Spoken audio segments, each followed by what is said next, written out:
Good morning आप सभी को। और मैं आज की क्लास में हम करेंगे एसए 520। सर एसए करवा रहे हो चैप्टर 8 करवा रहे हो? बेटा चैप्टर 8 के अंदर बेसिकली कवर है एसए 520 जिसका नाम है एनालिटिकल प्रोसीजर। एनालिटिकल प्रोसीजर पूरा ध्यान लगा देना, पूरा ध्यान लगा देना इस टॉपिक के ऊपर। एनालिटिकल वर्ड बना था एनालिसिस से। एनालिसिस से एनालाइज में क्या होता है, हम किसी चीज को कंपेयर करते हैं। क्या करते हैं? कंपेयर करते हैं। कंपेयर फ्यूचर से भी कर सकते हैं, कंपेयर पास्ट से भी कर सकते हैं, और कंपेयर इक्विवेलेंट से भी कर सकते हैं। मतलब सेम लेवल पे जो बंदा है उससे भी कंपेयर कर सकते हैं। कंपेयर कहीं भी हो सकता है बेटे। एनालिटिकल प्रोसीजर वर्ड बना एनालिसिस से। एनालिसिस के अंदर हम क्या करते हैं? कंपेयर करते हैं। कंपेयर फ्यूचर से भी हो सकता है, कंपेयर पास्ट से भी हो सकता है, और कंपेयर सिमिलर लेवल पे भी हो सकता है। इतनी बात मैंने आपको बताई। जी सर। जब मैंने ऑडिट स्टार्ट करवाया था उसके बेसिक कॉन्सेप्ट कराए थे, उस बेसिक कॉन्सेप्ट में मैंने ये एग्जांपल आपको दिया था कि मेरी सिस्टर मुझे लगता है बहुत तेज भागती है, वो बहुत तगड़ी रेसर है, लेकिन जब उसका एक दिन मुकाबला करवाया गया, ग्राउंड में कंपटीशन हुआ, तो पता लगा वो सबसे पीछे थी। कब पता लगा? जब कंपेयर किया। सभी बच्चे पढ़ते हैं आईसीआईबी हर 6 महीने में क्या करता, तुम्हें कंपेयर करता है। कैसे? टेस्ट लेके कंपेयर करता है। तब पता लगता है, तब पता लगता है कौन बच्चा आगे है, कौन बच्चा पीछे है। सर फ्यूचर से कैसे कंपेयर करते हैं? जब आप बजट बनाते हो, जो हुआ उसको बजट के साथ टैली करते हो। पास्ट पास्ट में जितने भी इवेंट और हिस्ट्री आपकी हुई है उसके साथ जब आप कंपेयर करते हो, और सिमिलर सेम लेवल पे जो बंदा एग्जिस्ट करता है जब आप उसके साथ कंपेयर करते हो। कंपेयर करके डिसीजन लेने से, कंपेयर करके डिसीजन लेने से डिसीजन अच्छे हो जाते हैं। तो एनालिटिकल प्रोसीजर कुछ नहीं, कंपेयर करना होता है, कभी फ्यूचर से, कभी पास्ट से, कभी सिंपल से, ताकि अच्छे डिसीजन लेके आ सके, ट्रेंड का पता लग सके, ट्रेंड का पता लग सके, रेशियोज का पता लगाया जा सके।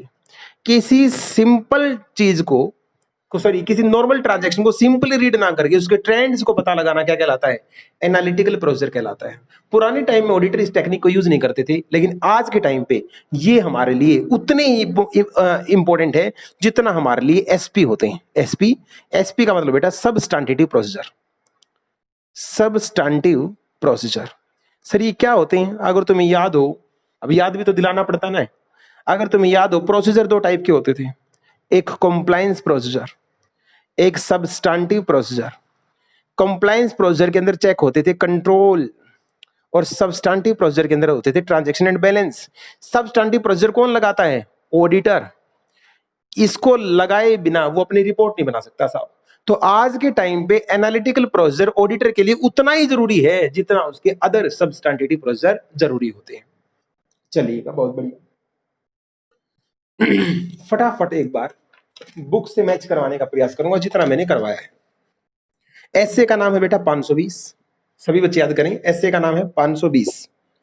जरूरत क्या थी? सबसे पहले नीड, क्यों जरूरत पड़ी एनालिटिकल एनालिसिस करने की? तो हम बोलेंगे रूटीन चेकअप कई बार अच्छा रिजल्ट नहीं देते, वो सारी गलतियां नहीं ढूंढ पाते, इसलिए जरूरी है एनालिटिकल करना। एक पॉइंट। जैसे जैसे टाइम बीतता जा रहा है, जैसे जैसे टाइम बीतता जा रहा है, एनालिटिकल प्रोसीजर भी उतने ही इंपॉर्टेंट होते जा रहे हैं जितने सबस्टैंटिव प्रोसीजर थे। ऐसे नंबर क्या है? 520। पहला पैराग्राफ पूरा याद करा चुका हूं। दूसरा, मीनिंग बताओ सर, मीनिंग बताओ, एनालिटिकल प्रोसीजर की डेफिनेशन बताओ। डेफिनेशन क्या है? Analytical procedure, the term analytical procedure के अंदर हम इवैल्यूएशन करते हैं। किसका? फाइनेंशियल इंफॉर्मेशन को हम इवेलुएट करते हैं। थ्रू कैसे? हम एनालाइज करते हैं। क्या? रिलेशनशिप निकालते हैं, फाइनेंशियल डेटा की भी और नॉन फाइनेंशियल डेटा की भी। अब सवाल होता है ये रिलेशनशिप हम कैसे निकालते हैं, हम क्या करते हैं? इसके लिए आप पढ़ेंगे नेचर में जाके हम कंपेयर करते हैं। कंपेयर किसको? एक कंपेयर होता है प्रायर पीरियड के साथ, एक कंपेयर होता है आने वाले पीरियड मतलब फ्यूचर के साथ, और एक कंपेयर होता है सिमिलर के साथ। 1 पॉइंट, 2 पॉइंट, 3 पॉइंट, यही पॉइंट मैंने बोला था। एनालिटिकल प्रोसीजर में हम कंपेयर करते हैं। कंपेयर किसके साथ? प्रायर पीरियड मतलब पास्ट के साथ, एंटिसिपेटेड मतलब फ्यूचर के साथ, और सिमिलर मतलब सेम लेवल के साथ।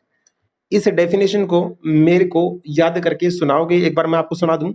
Analytical procedure means evaluation, evaluation of किसका? फाइनेंशियल इंफॉर्मेशन थ्रू एनालिसिस करते हैं किसका, रिलेशनशिप का, किस किस के बीच में, financial and non financial data के बीच में।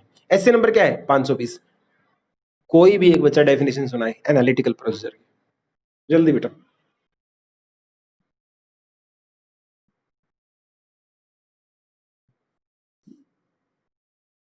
अगर मेरे नेटवर्क पूरे हैं और आवाज तुम्हारी तक आ रही है तो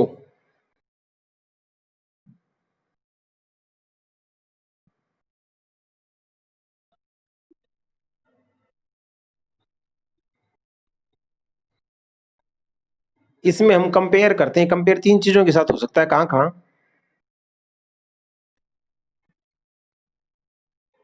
ऐसे नंबर क्या है, ये ऑडिटर के लिए आज के टाइम उतना इंपॉर्टेंट बन गया है जितना कि सबस्टैंटिव प्रोसीजर होते हैं। तीनों पैराग्राफ हो गए, जल्दी जहां जहां निशान लगाऊंगा उतना ही करना बस। पर्पज, चौथा पॉइंट है पर्पज, हम इसको यूज क्यों करते हैं, गलत करने के लिए या सही करने के लिए, सही करने के लिए।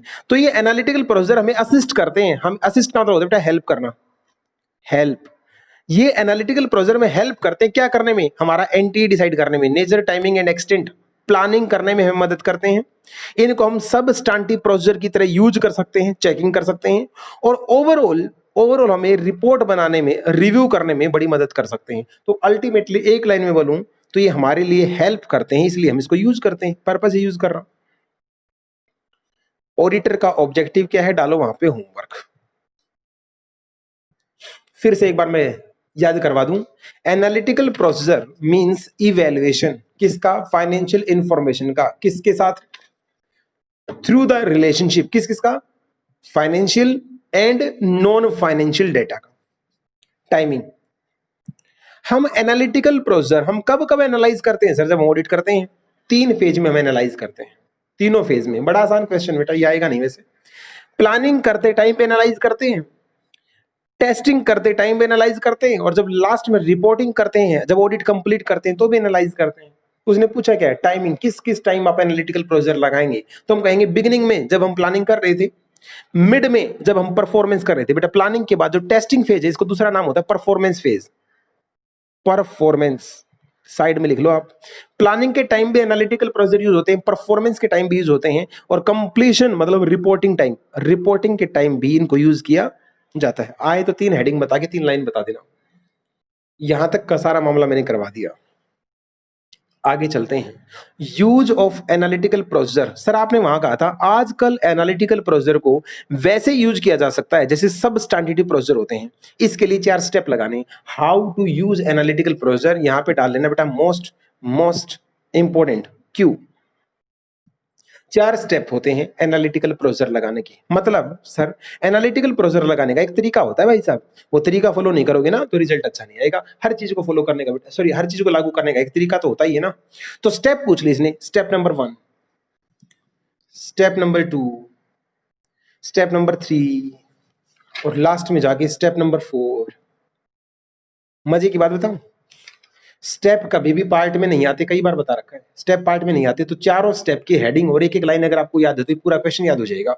दूसरा, स्टेप नंबर 2 पे अलग से क्यों मार्क कर लेना, ये क्वेश्चन ऐसा है जो अंदर से भी आ सकता है, बाकी कोई क्वेश्चन ऐसा नहीं जो अंदर से नहीं आ सकता। स्टेप 2 क्वेश्चन मार्क कर लेना इस पे, ये अलग से क्वेश्चन आ सकता है, सेपरेट क्वेश्चन कैन बी कम। यहां से सबसे पहले स्टेप पढ़ते हैं क्या है। पहला स्टेप मैं लिख के दिखा दूं आपको, पहला स्टेप क्या है।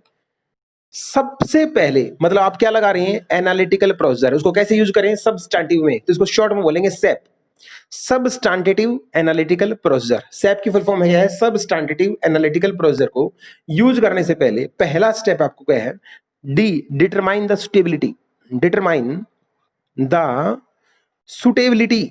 सर ये सुटेबिलिटी क्या होता है, ऑफ सैप। सबसे पहले ये देखो क्या वहां पे सैप लग भी सकता है या नहीं लग सकता। कभी ऐसा डाटा वहां पे हम एनालाइज कर ही ना सकते हो, 1 साल का ही डाटा दे रखा था, वो भी बिल्कुल लेटेस्ट, किसके साथ कंपेयर करेंगे, कंपेयर कर ही नहीं सकते। तो सबसे पहले आपको क्या चेक करना है, determine the suitability of SAP, क्या वहां पे सैप लग भी पाएगा या नहीं लग पाएगा। लग पाएगा तो ही लगाना है। तो क्या चेक करना है बेटा, कीवर्ड क्या हुआ, सुटेबिलिटी। क्या कीवर्ड हुआ, सुटेबिलिटी। फर्स्ट पॉइंट हो गया। सेकंड पॉइंट, सर लग तो पाएगा, अब दूसरे नंबर पे क्या देखना है, आपको पता है SAP में हम कंपेयर करते हैं, तो कंपेयर जिसके साथ करेंगे उसका रिलायबल होना जरूरी है, बिल्कुल। Evaluate the reliability of data, जिसके साथ कंपेयर करेंगे वो डेटा क्या होना चाहिए, रिलायबल होना चाहिए, रिलायबिलिटी ऑफ डेटा। ये हेडिंग यूं के यूं आने चाहिए पेपर में, evaluate the reliability of data. तीसरा हेडिंग, तीसरा, जब मैं इनको कंपेयर करूंगा तो मैं एक रेंज डेवलप करूंगा, develop a range of recorded amount, recorded जो डेटा मेरे पास था जिसको मैं कंपेयर करने वाला हूं उसकी मैं एक रेंज डेवलप कर लूंगा। सर रेंज का मतलब क्या होता है, रेंज का मतलब होता है बेटा, अगर मैनेजमेंट की जगह मैं काम करता, तो क्या कितना रिजल्ट आता, जितना नॉर्मली आता है उसको रेंज बोलते हैं, जैसे मैनेजमेंट 100 जोड़ी जूते बना रही है, क्या बना रही है, 100 जूते। नॉर्मल एक फिगर है कि अगर 100 जोड़ी जूते बनाए जाते हैं नॉर्मली 20 खराब होते हैं, अगर मैं भी जूते बनाता तो 20 पेयर खराब हो जाते हैं। तो ये 20 क्या है, एक रेंज निकल के आ गई। इस रेंज को कंपेयर करना है किसके साथ बेटा, एक्चुअल के साथ कंपेयर करना है। अब एक्चुअल में कितने खराब हुए भाई, एक्चुअल में खराब हुए 40, ओ माय गॉड, रेंज थी 20, एक्चुअल में खराब कितने हुए 40। तो ये डिफरेंस जो है ये ज्यादा आ गया ना, क्या गया डिफरेंस, ज्यादा। जब ये डिफरेंस ज्यादा आएगा, मैं आप लोगों से पूछना चाहता हूं बेटा हमारा काम कम होगा या बढ़ेगा, बोल के बताओ।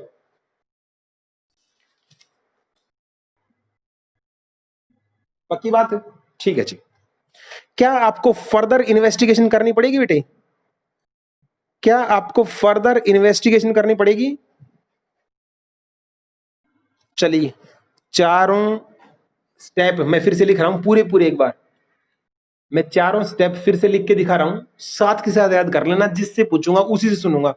फर्स्ट, सबसे पहले स्टेबिलिटी चेक करो, सैप लग भी सकता है नहीं सकता, stability of SAP, low sir लिख दिया। दूसरा, कंपेयर करोगे तो डेटा का रिलायबल होना जरूरी है, evaluate the reliability of data, data reliable होगा तो ये कंपेयर करना, अदरवाइज कंपेयर नहीं करना। तीसरा, डेवलप करो क्या, एक रेंज, किसकी, ऑफ रिकॉर्डेड अमाउंट, जो आपके पास रिकॉर्ड आपने डेटा का रखा है उसकी एक रेंज खुद से बना के देखो, ये देखो क्या वो लिमिट के अंदर है, लिमिट के अंदर बाहर है। फोर्थ, अब कंपेयर करो, लास्ट में कंपेयर करके क्या निकालोगे, डिफरेंस निकालोगे। या तो ये डिफरेंस, या जो डिफरेंस है या तो वो एक्सेप्टेबल है, या तो वो एक्सेप्टेबल होगा, 20 खराब होते, 18 खराब होते, 15 खराब होते, चलो यार नॉर्मल एक्सेप्ट कर लेते हैं, या वो अनएक्सेप्टेबल होगा। अगर ये अनएक्सेप्टेबल होगा तो इसको यूं का यूं छोड़ देना है या फर्दर इन्वेस्टिगेट करना है, फर्दर इन्वेस्टिगेट करना है। तो कंपेयर द डिफरेंस ऑफ किसका, recorded amount and range, result would be acceptable और नॉट, अगर नॉट है तो क्या करना, फर्दर इन्वेस्टिगेशन करना है। ये 4 स्टेप लगाने हैं, ये 4 स्टेप लगाने हैं किसके, जब आप सैप लगाओ तो सैप लगाने से पहले 4 स्टेप आपको लगा के देखने हैं। फटाफट किससे सुनूं, जरीना खान, फटाफट बता बेटा, करीना खान जल्दी, स्टेप नंबर 1, 1 पॉइंट हो गया बेटा। दूसरा, हाँ तीसरा, डेवलप, फोर्थ,